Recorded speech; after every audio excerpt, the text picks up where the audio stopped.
So here are some snippets of conversations that I have had in the last 10 days. My mom is in the hospital again. I can't believe I'm going to college next week. I'm so excited, but I'm really going to miss my boyfriend.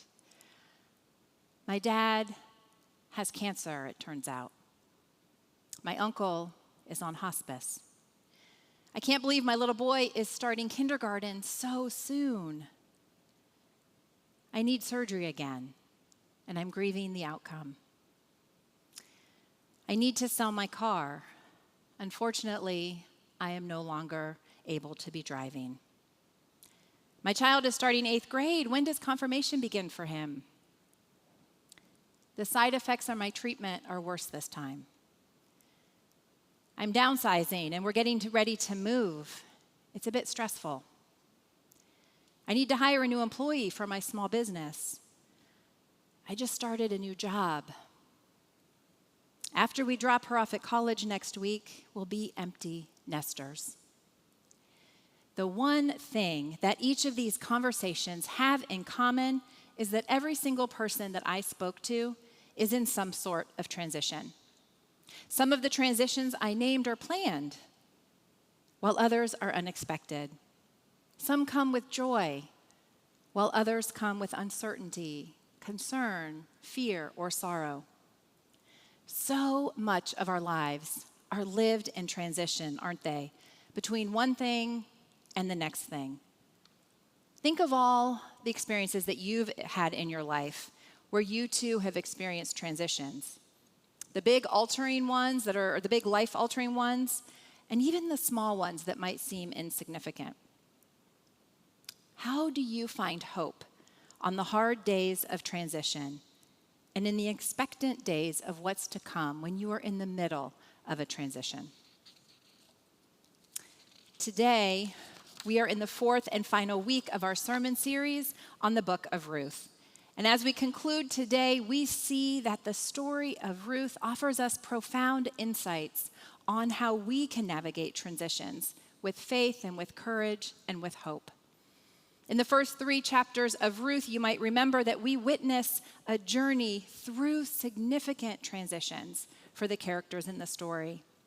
Ruth moves from loss to loyalty, from despair to determination, and uncertainty to favor, all with faith, courage, and hope. Her fierce dedication to her mother-in-law, Naomi, and Naomi's adoption of and care for Ruth reveal a special kind of loyal love and kindness that these women share.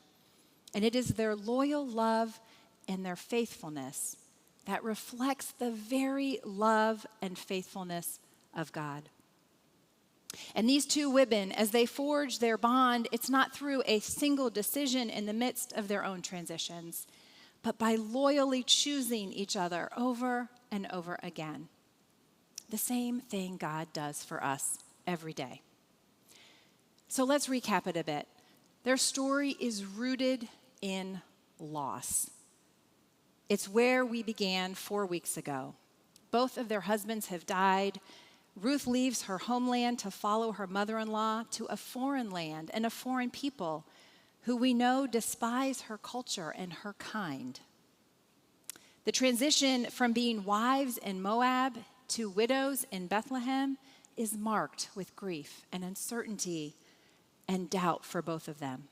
We remember Naomi changes her name to Mara, which means bitter. Aware of the direness of their situation, having no husbands and no security, Ruth takes matters into her own hands. She steps out with courage and finds a field to glean in order to provide food for herself and her mother-in-law. And it is in that field that she connects with Boaz, the landowner who offers her protection and favor. And Boaz, we learn, is Naomi's kinsman. Next, we discovered it was Naomi's turn to take the reins and this time adopt the role of mother to Ruth by trying to provide for her future security. And we learned last week that she sent Ruth to Boaz in the middle of the night. Ruth followed Naomi's instructions. But when Boaz discovered her sleeping at his feet, she does not wait for him to tell her what to do, as Naomi had invited her to do. Instead, she once again takes matters into her own hands. She asks him to spread his cloak over her, and this request, we understand, is a request for a marriage proposal. Ruth is stepping out with courage, taking an all-important step for herself and her future, stepping out boldly in faith and courage. In ancient Israel, a kinsman or redeemer has the responsibility to protect the family lineage and property. If a man dies without leaving an heir, a kinsman redeemer would come along and marry the widow in order to produce an offspring, thereby continuing the deceased family's line. Today, we're introduced to the next of kin, and the next of kin has a legal obligation to redeem Naomi and her deceased husband's property, and scholars say a moral obligation to marry her daughter-in-law Ruth, which is the widow of her dead husband's son. This action would ensure that the family name would not disappear and that Ruth and Naomi would be cared for. But in the first line, as the first line for this tradition, it turns out the next of kin is not interested. He doesn't want to marry a Moabite woman, sacrificing his own inheritance. But this is where we see Boaz step up. He agrees to do the honorable thing and redeems Naomi and her husband's line. His act of faithfulness also takes courage and sacrifice, even though it doesn't make any sense to us in our culture today, including the exchanging of sandals. This act was very important. His significance as Naomi's kinsman is central to the unfolding of God's redemptive plan and serves as a powerful symbol of God's providence, grace, and foreshadowing of Christ and Christ's ultimate redemption.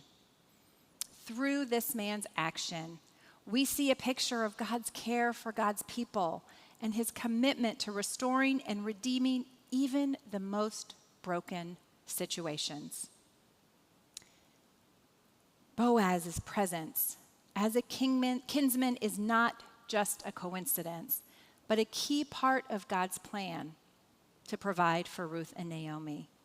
Throughout the book of Ruth, God's providential care is evident in Ruth's story, and we can clearly see the golden thread of loyal love that we introduced in week 1.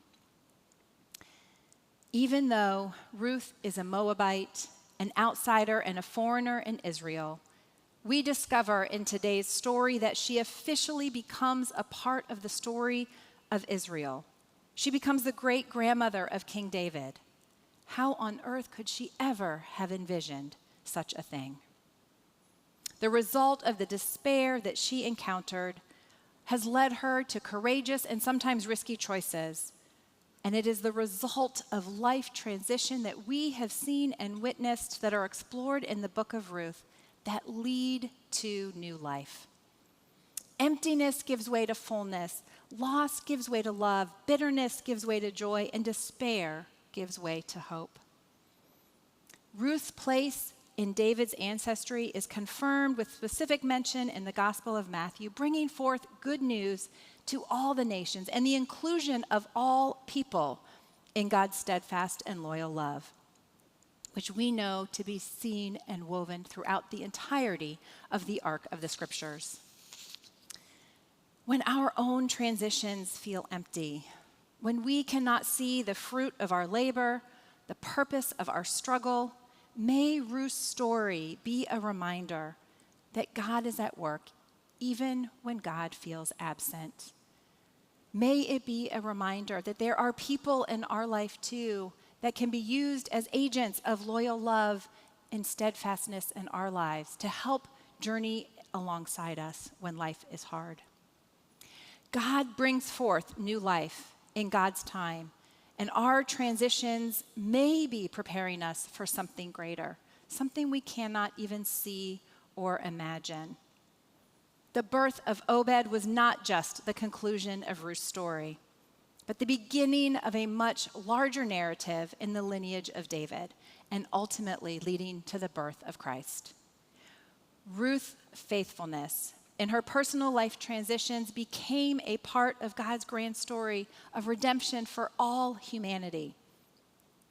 the big things that we go through in life, hardships, despair, grief, uncertainty, worry, concern, and the moments of joy and celebration often result in some type of transition, leaving us hanging between one thing and the next. Sometimes we're there for longer than we would like, aren't we? But it's in these moments where we are invited to trust in God's love and steadfast loyalty and care.